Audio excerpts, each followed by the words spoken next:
നമസ്കാരം. എല്ലാവർക്കും സ്വസ്തികയുടെ അടുത്ത എപ്പിസോഡിലേക്ക് സ്വാഗതം. സ്വസ്തികയിൽ ഇന്നത്തെ നമ്മുടെ വിഷയം sleep divorce and silent divorce എന്നതിനെക്കുറിച്ചാണ്. ഡൈവോഴ്സ് എന്ന് കേൾക്കുമ്പോൾ തന്നെ നമ്മൾക്കെല്ലാവർക്കും അറിയാം, വേർപിരിയൽ എന്നൊരവസ്ഥയാണല്ലോ. അതുതന്നെയാണ് സ്ലീപ്പ് ഡൈവോഴ്സിലും സൈലൻറ്റ് ഡൈവോഴ്സിലും സംഭവിക്കുന്നത്. എന്നാൽ ചെറിയ ചെറിയ വ്യത്യാസങ്ങളുണ്ടെന്ന് മാത്രം.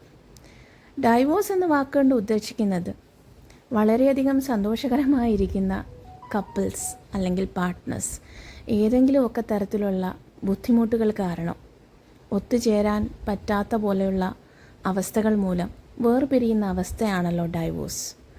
അതുതന്നെയാണ് സ്ലീപ്പ് ഡൈവോഴ്സിലും സൈലൻറ്റ് ഡൈവോഴ്സിലും സംഭവിക്കുന്നത്.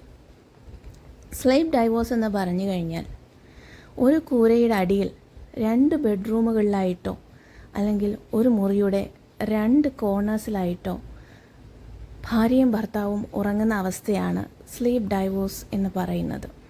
പഠനങ്ങൾ തെളിയിക്കുന്നത് ലോകമെമ്പാടുമുള്ള രാജ്യങ്ങളിൽ ഈ ഒരു ടെൻഡൻസി വളരെയധികം വർദ്ധിച്ചു വരുന്നതായിട്ടാണ്. ഇതിൽ മനുഷ്യർക്കൊരു കുറ്റബോധമോ ഒരു ആത്മസംതൃപ്തിക്കുറവോ ഉള്ളതായിട്ട് കാണുന്നില്ല. അവർ വളരെയധികം ഹാപ്പി ആയിട്ടാണ് ഈ ഒരു അവസ്ഥയെ സ്വീകരിക്കുന്നത്. ഇപ്പോൾ എന്നെ കേട്ടുകൊണ്ടിരിക്കുന്ന മിക്ക ആളുകൾക്കും ഒരു പക്ഷേ ഇത്തരത്തിലുള്ള കഥകളൊക്കെ പറയാനുണ്ടാവാം. ഇത് കൂടുതലായിട്ട് ബാധിക്കുന്ന മദർഹുഡിലിരിക്കുന്ന അമ്മമാർക്കാണ്. കുഞ്ഞുങ്ങളുടെ ശല്യമാണ്, കുഞ്ഞുങ്ങളെ രാത്രി ഉറക്കാൻ സമ്മതിക്കുന്നില്ല എന്നൊക്കെ പറഞ്ഞ് പാർട്ട്നേഴ്സ് മറ്റു റൂമുകളിൽ ആശ്രയിക്കുകയാണ് ആദ്യത്തെ പടി. പിന്നീട് ആ കുട്ടികൾ വളർന്നു കഴിഞ്ഞാലും ഇത് കണ്ടിന്യൂ ചെയ്തു പോകുന്നതാണ് പതിവ്. മിക്കയിടത്തും പാർട്ട്നേഴ്സ് അല്ലെങ്കിൽ ഇത് സഫർ ചെയ്യുന്ന അമ്മമാർ കൂടുതൽ പ്രശ്നങ്ങളൊന്നും ഉണ്ടാക്കാതെ ഇതിനെ സഹിച്ചു പോകുന്നതായിട്ട് കണ്ടിട്ടുണ്ട്. അത് ഓപ്പോസിറ്റ് നിൽക്കുന്ന ആളുകൾക്ക് പാർട്ട്നേഴ്സിൻ്റെ ഫീലിങ്സോ ഇമോഷൻസോ അവർ മനസ്സിലാക്കുന്നതേ ഇല്ല. ഒന്നുകിൽ എക്സ്ട്രാ മാരിറ്റൽ അഫയേഴ്സ് കൊണ്ടോ അല്ലെങ്കിൽ ജോലി ഭാരം കൊണ്ടോ അല്ലെങ്കിൽ മറ്റ് ഏതെങ്കിലും തരത്തിലുള്ള ഹെൽത്തോ അല്ലെങ്കിൽ മാനസികമായിട്ടുള്ള പ്രശ്നങ്ങളൊക്കെ കാരണം ചില ആളുകൾ ചെയ്തു വരുന്നതായിട്ടുള്ള ഒരവസ്ഥയാണിത്. ശരിക്കും പറഞ്ഞാൽ ഇത് കേൾക്കുമ്പോൾ നിങ്ങളൊക്കെ വിചാരിക്കും, ഇതൊക്കെ വലിയൊരു കാര്യമാണോ, ഇതിലെന്ത് കാര്യം ഇരിക്കുന്നു എന്ന് ചിന്തിച്ചേക്കാം. ഇത് ശരിക്കും പറഞ്ഞാൽ ചിന്തനീയമായൊരു വിഷയമാണ്. ഇങ്ങനെ അകന്നു മാറി കഴിയേണ്ടവരാണോ കപ്പിൾസ് ഓർ ദമ്പതികളെന്ന് നമ്മൾ മനസ്സിലാക്കേണ്ടതായിട്ടുണ്ട്. കാരണം നമ്മൾ കല്യാണം കഴിക്കുന്ന ഒരു ഉടമ്പടി ഉണ്ടല്ലോ, മരണം വരെയും താങ്ങും തണലായിട്ടും ഏതൊരവസ്ഥയിലും, അതിപ്പോൾ രോഗിയായിരിക്കുന്ന അവസ്ഥയിലോ ഹാപ്പി ആയിരിക്കുന്ന അവസ്ഥയിലോ ഏതവസ്ഥയിലും നമ്മുടെ കൂടെ ഉണ്ടാകും എന്ന് വിചാരിക്കുന്ന ആളുകൾ തന്നെ മറ്റൊരു ബെഡ്റൂമിലേക്ക് പോയി അവരുടെ ജീവിതകാലം മുഴുവനും ആ ബെഡ്റൂമിൽ തന്നെ കഴിച്ചു കൂട്ടുന്ന ഒരവസ്ഥയാണ്. ഇതിനകത്തെ രസകരമായ സംഭവം എന്താണെന്ന് ചോദിച്ചാൽ, ഇവരുടെ ഇടയിൽ എല്ലാ കാര്യങ്ങളും ഉണ്ടാവും. അതായത് ഷോപ്പിങ്ങിന് ഒരുമിച്ച് പോവുക, കുട്ടികളുടെ കാര്യങ്ങളൊക്കെ ചെയ്യുക, വീട്ടിലെ കാര്യങ്ങൾ ഡിസ്കസ് ചെയ്യുക, അല്ലെങ്കിൽ ജോലിക്ക് പോകുന്ന ഒരു വണ്ടിയിലായിരിക്കാം, തിരിച്ചു വരുന്നത് ഒരു വണ്ടിയിലായിരിക്കാം, ഫുഡ് ചിലപ്പോൾ ഒരുമിച്ചായിരിക്കാം പാകം ചെയ്യുന്നത്, അല്ലെങ്കിൽ ഒരുമിച്ചിരുന്ന് ഭക്ഷണം കഴിക്കുന്നു, TV കാണുന്നു, സൊറ പറയുന്നു, എല്ലാ കാര്യങ്ങളും ഉണ്ടാവാം. പക്ഷേ ഈ ഒരു കാര്യം മാത്രം, അതായത് നമ്മളുടെ ദമ്പതിമാരുടെ ഇടയിൽ വളരെയധികം ഇമ്പോർട്ടൻ്റ് ആയിട്ടുള്ള പരസ്പരം താങ്ങും തണലായിട്ടും നിൽക്കേണ്ടവർ തന്നെ വേറെ വേറെ ബെഡ്റൂമുകളിലേക്കോ വേറെ കോർണേഴ്സിലേക്കോ മാറുന്ന ഒരവസ്ഥയാണ് സ്ലീപ്പിംഗ് ഓർ സ്ലീപ്പ് ഡൈവോഴ്സ് എന്ന് പറയുന്നത്. ഇതൊരു വളരെ അപകടകരമായ ഒരവസ്ഥയാണെന്ന് മുൻകൂട്ടി തന്നെ ഞാൻ പറഞ്ഞുകൊള്ളട്ടെ.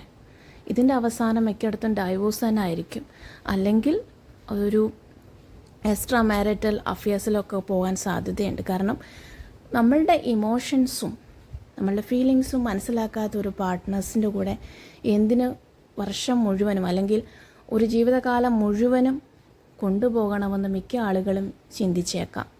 അതുകൊണ്ട് ഇത്തരത്തിലുള്ള അവസ്ഥയിലൂടെ ആരെങ്കിലും കടന്നു പോകുന്നുണ്ടെങ്കിൽ ഇന്ന് തന്നെ ഒരു ഓപ്പൺ ടോക്കിലേക്ക് പോവുക, അല്ലെങ്കിൽ നിങ്ങളുടെ പ്രശ്നങ്ങൾ ഒരു ശരിയായിട്ട് മനസ്സിലാക്കുന്ന ഒരു കൗൺസിലർ അടുത്ത് പോയി അവരോട് സംസാരിച്ച് പ്രശ്നങ്ങൾ പരിഹരിക്കേണ്ടതായിട്ടുണ്ട്. ജീവിതം എന്ന് പറയുന്നത് 2 ബെഡ്റൂമുകളിലോ 2 കോർണേഴ്സിലോട്ടോ മാറേണ്ടതല്ലെന്ന് ഇനിയെങ്കിലും മനസ്സിലാക്കുക.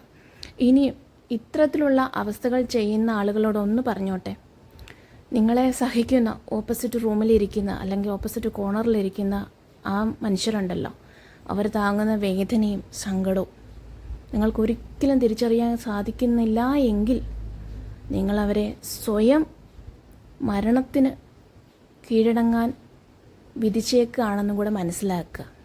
ആരെങ്കിലും ഇപ്പോഴും നിങ്ങളുടെ കൂടെ ഈ ഒരു അവസ്ഥയിൽ കൂടെ നിൽക്കുന്നുണ്ടെങ്കിൽ അവരാണ് നിങ്ങളുടെ ജീവിതത്തിലെ ഏറ്റവും വലിയ ജംസ് എന്ന് നിങ്ങൾ മനസ്സിലാക്കിക്കോളൂ. പണവും പ്രശസ്തിയും സൗഭാഗ്യങ്ങളും അല്ലെങ്കിൽ ഷേപ്പ് ഓഫ് ദ ബോഡിയോ സൗന്ദര്യമോ ഒന്നുമല്ല ജീവിതത്തിലെ ഏറ്റവും വലിയ കാര്യമെന്ന് മനസ്സിലാക്കുക. പകരം നമ്മളെ സ്നേഹിക്കുകയും നമ്മളെ ബഹുമാനിക്കുകയും നമ്മുടെ കൂടെ എന്നും ഏതൊരവസ്ഥയിലും നമ്മുടെ കൂടെ നിൽക്കുന്ന ആളുകളാണല്ലോ നമ്മുടെ ജീവിതത്തിലെ ഏറ്റവും വലിയ സൗഭാഗ്യമെന്ന് മനസ്സിലാക്കുക.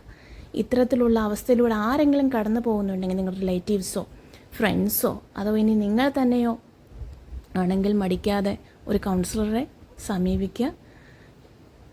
വിലപ്പെട്ട നിർദ്ദേശങ്ങളും അഭിപ്രായങ്ങളും അവരിൽ നിന്ന് നിങ്ങൾക്ക് തേടാവുന്നതാണ്. അഥവാ ഇനി അതിനൊന്നും പറ്റുന്നില്ലെങ്കിൽ നിങ്ങൾ തമ്മിൽ ഒരു ഓപ്പൺ ടോക്കിലേക്ക് പോവുക. ചില മനുഷ്യർക്ക് ഇതിലൊന്നും താല്പര്യമില്ലാത്തവരും ഉണ്ട്. ഓപ്പോസിറ്റ് നിൽക്കുന്ന ആളുകൾ അത്രമേലെ വേദനിച്ചെന്ന് കണ്ടു കഴിഞ്ഞാലും അതൊന്നും എൻ്റെ വിഷയമല്ല, എനിക്ക് ഉറങ്ങണം, അല്ലെങ്കിൽ എനിക്ക് TV കാണണം, സ്പോർട്സ് കാണണം, എനിക്ക് കുറച്ച് നേരം ഉറങ്ങണം, എനിക്ക് റെസ്റ്റ് എടുക്കണം എന്ന് ചിന്തിക്കുന്ന ആളുകളാണ് കൂടുതലും എന്ന് എനിക്ക് തോന്നുന്നത്. എന്തായാലും ഇനി നമ്മുടെ അടുത്ത വിഷയം സൈലൻറ്റ് ഡൈവോഴ്സ് എന്നാണ്. സൈലൻറ്റ് ഡൈവോഴ്സ് എന്ന് പറഞ്ഞ് ഇതൊക്കെ തന്നെയാണ്, പക്ഷേ അവർ ഒരേ മുറിയിൽ തന്നെ ആയിരിക്കാം കിടന്നുറങ്ങുന്നത്, ചിലപ്പോൾ വേറെ മുറിയിലും ആകാം.